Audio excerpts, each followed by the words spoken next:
Well, here we are. It's time for another edition of the Cummins Real Estate Group show with Michele Cummins and myself, Curtis Pope. No longer in California. Is it good to be back, Michele?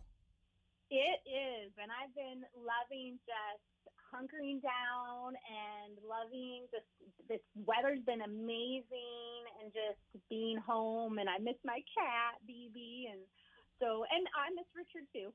I'm glad you threw that in there. I was a little concerned. So I didn't get to go to the Agri Fair last weekend. How was that?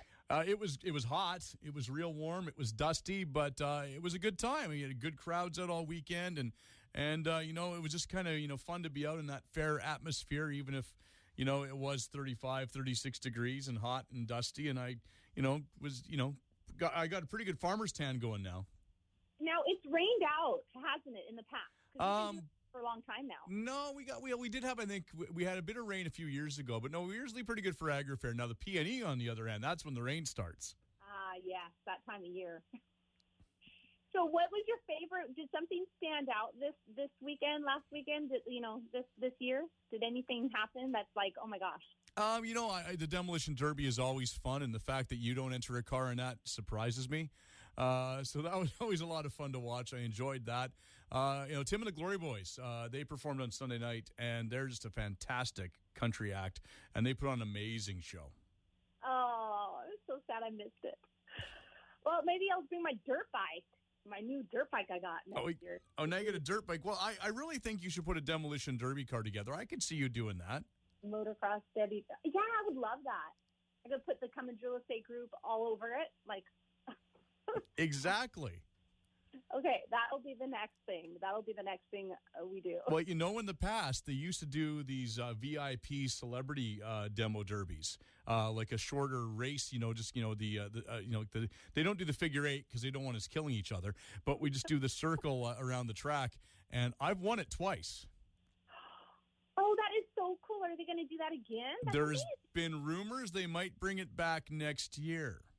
Oh, my gosh. Okay, if they do, you're going to do it, right? Well, I think you need to do it. You're the famous one. I'm going to go, and I'm going to watch.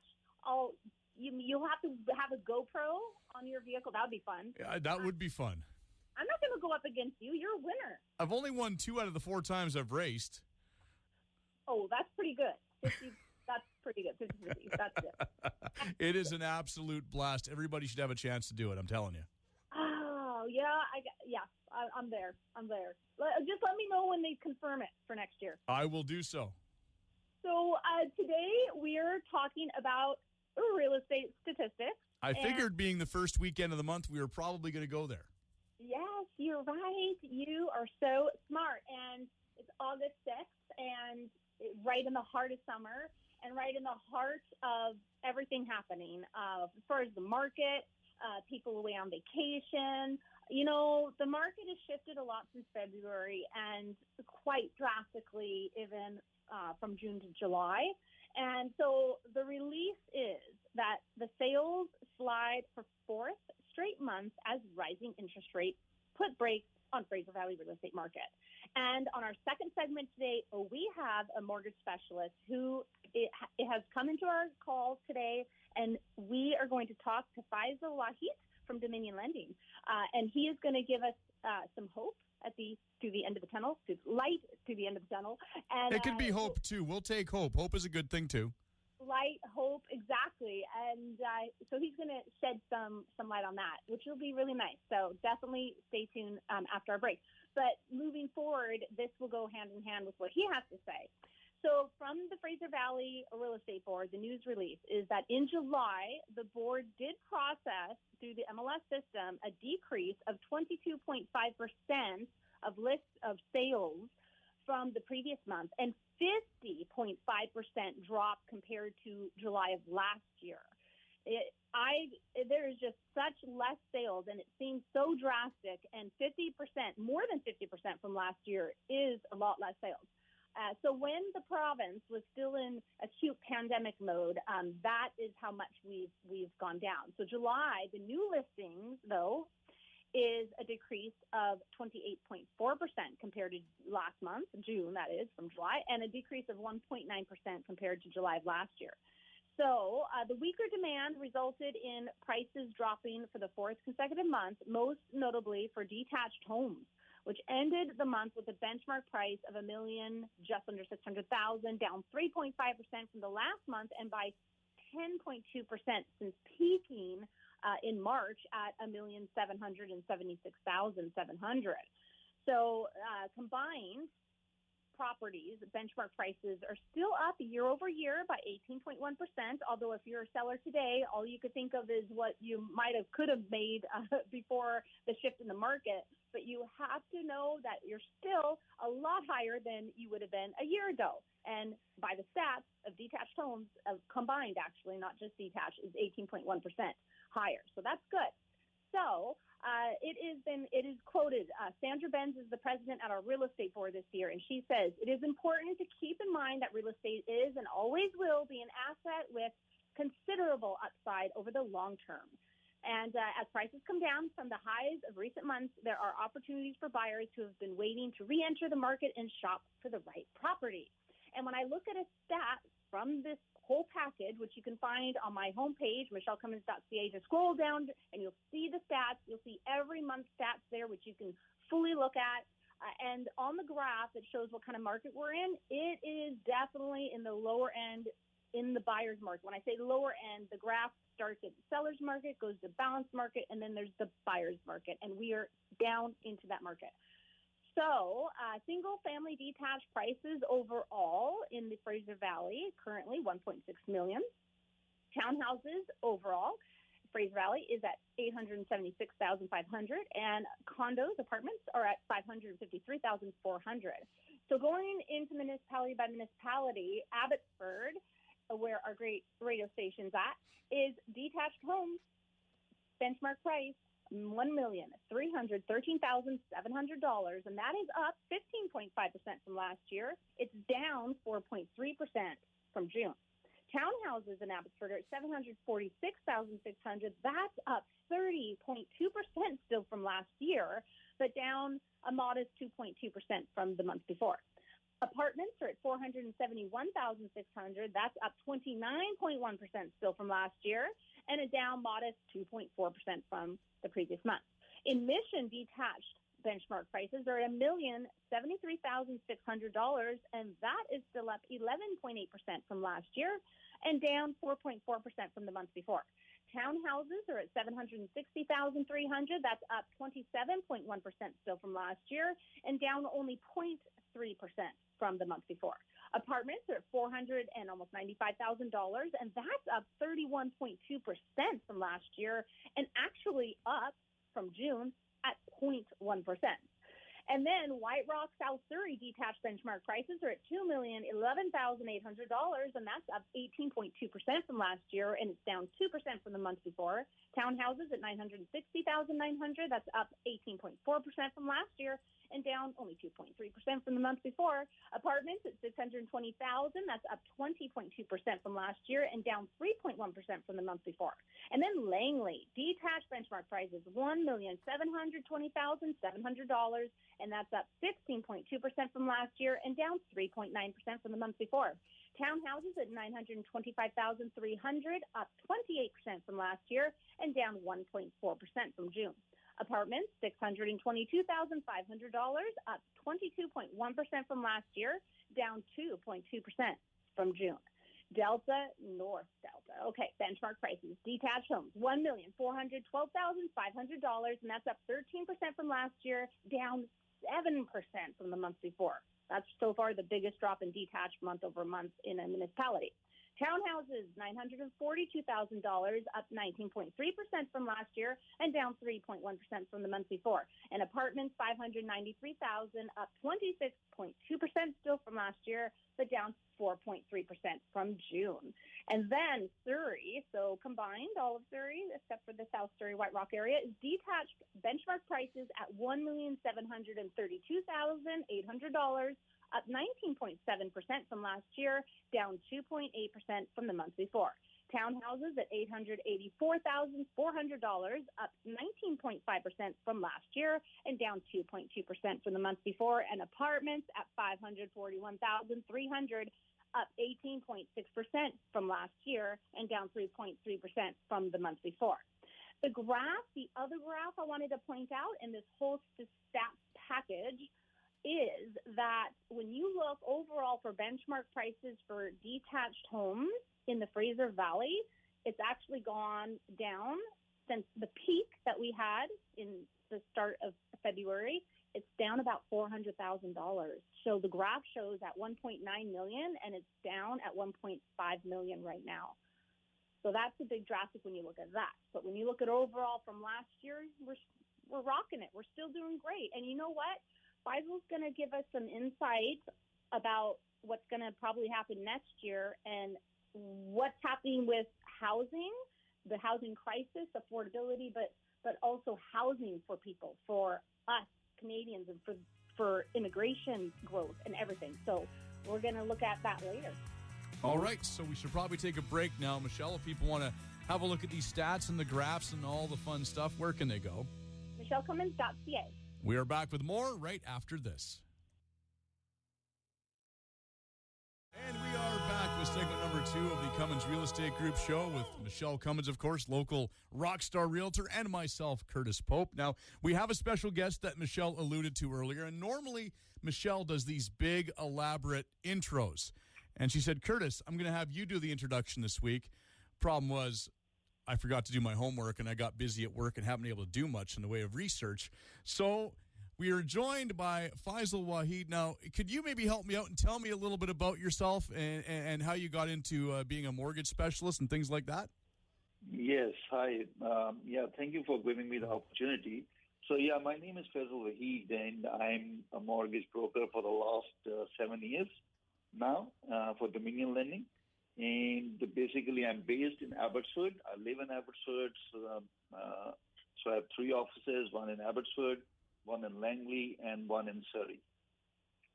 Okay, so you have the valley covered pretty well then. Yes. So honestly, my clients are all over the place, all over Fraser Valley. And for example, if my clients are from Burnaby or Coquitlam, I never ask them to come to Abbotsford. I always ask them to come to my Surrey office, and then I commute all the way to my Surrey or Langley office. So I go back and forth.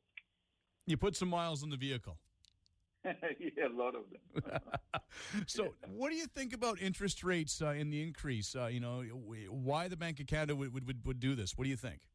Yeah, so actually what they are trying to do is, because there's a lot of supply of money in the market. For example, I will make it pretty easy for the people to understand that, for example, the banks are giving money to the individuals and businesses. So the money is there, a lot of money is in the market, because of the COVID thing in the last 2 years and the Russian-Ukraine war, the supply chain is disturbed big time. So the money is there, and the demand for the goods and services is there, but the supply is not there. So that's the reason. So the prices have increased almost for every product, and of course, the gas prices is an important component of inflation. So what the government is trying that they are increasing the interest rate just because to hold back the supply of money. So they have increased the cost of the borrowing. So the people, so the businesses cannot spend too much money because the demand, as I said, is there, but the supply is not there. So that's why there's an increase in the commodities. So that's the basic concept in increasing the interest rates. Well, how has this affected the latest interest rate hike? How has it affected first-time home buyers? Sure, yeah, so it has affected, honestly, big time, because I come across a lot of my clients who are first-time home buyers, whether they're fixed-income people or self-employed. So because, for example, especially with the fixed-income people, they have the income fixed, right? So there's hardly any increase in their income. But their mortgage payments have gone up, say, $200, $300, or even $150 a month, depending on the size of the mortgage, and we are only talking about their monthly mortgage. And there are other things also, like grocery, gas prices, everything has increased. So it has really affected them a lot, and they have just hold back that they don't want to purchase right now until these interest rates don't come down. And how is the housing market looking like for the next couple years, especially here in British Columbia? Yeah, in British Columbia, I'm pretty clear about it because I work every day. I come across people and I have clients. So there's a lot of demand for the property. There's no doubt about it. So that was the only reason that real estate was so crazy in the last 2 years, and the prices went up so high. So the demand is still there, but because of the increase in the interest rates, the people have just hold back, and there are a lot of buyers in the market who are ready to buy. But now, because since February or March this year, now it is a buyer's market, so the buyers have just hold back, and they are just seeing that prices are coming down. And of course, they want that they should get the maximum benefit out of it. But having said that, and still, I know there are very smart people who are still buying because, for example, just for understanding purpose, I will tell you that in Abbotsford, the price of a detached house has come down almost, depending upon on the quality of the house and the location, average $100,000 to $150,000 for a detached house. And smart people are still buying because and it makes sense also, because if the interest rate has increased, but the prices of the houses have come down. So it's almost the same thing. If you think in February this year, when the prices were up and the interest rates were low, so it's almost the same thing. And I'm pretty sure that because this thing, the government can't afford to that this thing should keep on going for too long, because it slows the economy. Higher interest rate, then less supply of money, so less opportunities for the people. Businesses are slow, so government can't afford this thing to go for too long. So they are slowing down the economy for the time being. But I'm pretty hopeful that it should be okay by the end of next year, 2023, or in the summer of 2023. And things should start improving, and the rate of interest should start coming down. I do feel that way too, and I've heard that before. And from now until then, though, and I love how you say the hope. There's the hope word. Yes, I am pretty sure, yeah. And how much do you think?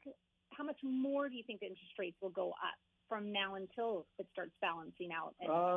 So there's another meeting of the Bank of Canada on September 7th. So I will, of course, until it is officially announced, I say it is a speculation, but we are expecting another probably an increase of 0.50% increase in the prime rate. But let's see what happens on 7th of September. So the basic, as I told you before, the basic thing is to slow down the supply of money in the market, and which has, of course, as we can see, have slowed down the housing market. But I can tell you from my experience, there are a lot of buyers who are just waiting and just looking at things. But this thing, I'm pretty sure. Within myself, I'm 100% sure that this thing, the housing market, because there's a lot of demand for housing, and the housing itself is not available. Because if any projects, say, for apartments, townhouses, are coming up, so every project takes about 3 to 4 years. A big project, say, 100 townhouses or 200 apartments, it takes time, easily 3 years, 4 years. For sure. Okay, so what interest rates right now do you prefer for your clients? Is it fixed or variable? Which one are you suggesting? And right.